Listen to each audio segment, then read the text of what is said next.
haven't trained on it like this. Giesen, of course, getting her chance because of the injury to the teenage star Lara Gut, who was a silver medalist at the World Championships last year. And Giesen, she's obviously also on their rising star list in Switzerland.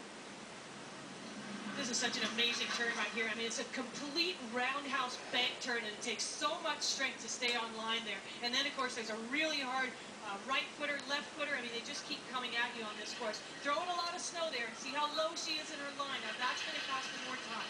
Yeah, she's already 7/10 back at Mancuso. Giesen up Switzerland, now working the bottom of the hill. Almost a second back. Mancuso was so clean on the bottom part of this course. I was so impressed with that. Giesen can see the crowd. They can see her flying down here to this final jump. Giesen of Switzerland. Oh, there she goes!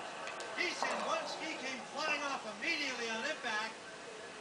A long slide down and a thrown over a bump outside the finish line gate. Dominique Giesen of Switzerland. She simply got way more air than she bargained for here. Dominique getting twisted up in the air. You know, these women have not raced at race speed on this jump yet because of weather conditions. They had to do 2 truncated, shorter training runs to even get it in so they could do the race. And, oh, look at that. Well, Giesen, we just hope that she's not badly hurt. Oh, she's up and walking. That is just great to see. Giesen, imagine after that, she's walking away from it. How tough are they? There's been a lot of talk about Lindsey Vaughn's skis this season. Up at the start house, Steve Perino has a report. Tim, Chris, and those are Lindsey Vaughn's downhill skis, as we've known all season long. They are a men's model. That's what she's been doing. The first woman on the World Cup ever to do so, has won all but one downhill doing it that way. Well, none of the women knew that until they came into the season. Since then, they've been chasing.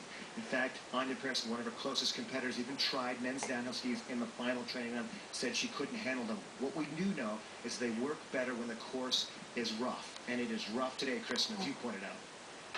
Well, right, and it's not a bad idea to have that longer wheelbase like you have on a car. It smooths out the ride. Now in the start house is Daniela Marighetti. She's had to wait a little while because of the falls. Everybody up top, the winning mode here. We've seen a couple of crashes already. Daniela Marighetti, the veteran from Russia, Italy. The veteran that kind of talked into staying around with the young Italian team to offer them some leadership. She got really sucked low on that big left-hander there, and now again low on the right-hander. I mean, all of these places where you just dump speed. You cannot afford mistakes like that. It just seems like she's a little bit all over this course so far. As you said, she's one of the veterans on the Italian team. Coach Michael Meyer is very excited that she's staying around to mentor the young girls, but she's certainly not skiing as fast as the best in the world. More than 7/10 behind Mancuso at the last split. You know, it's interesting, Tim. Michael Meyer, their coach, the great Italian downhiller from the 80s, he told me that she's historically bad in the big events. She can't handle the pressure. She wants it so badly that he rarely sees her best skiing in the big events. So Marighetti of Italy now working down through that midsection of the course, the split for Mancuso. Still the leader in this race, the American Julia Mancuso. Again, no threat so far from Marighetti here. Well, and every time you see that snow flying out from the skis, it means that she's throwing the skis sideways and not being clean. And that, of course, means not as much speed. Really got to keep those edges clean and precise down here. This is hard snow. Coming near the bottom now. Oh, and she goes flying before even arriving at that difficult final jump. Looked like she caught an edge back up there. Down face first. Look at this controlled slide. What athletes they are. Marighetti, it seems to be just fine there. Suddenly she looks like a loser. Well, the course is hard, Tim, but nonetheless, it's warm down here at the finish. Much warmer than on top, and we're seeing some deterioration of the course down there. And she got her left ski there into some soft snow, and she's rotated with her upper body. You can see the arms going around, and that took the weight off of the downhill ski where she needed it to make that gate, and did a face plant into the ice at about 70 miles per hour.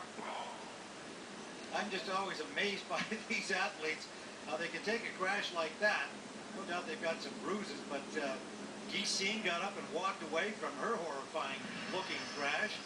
And here's Marigetti showing some of that same kind of stamina and grit. Meanwhile, Julia Mancuso still holds the lead in this Olympic downhill.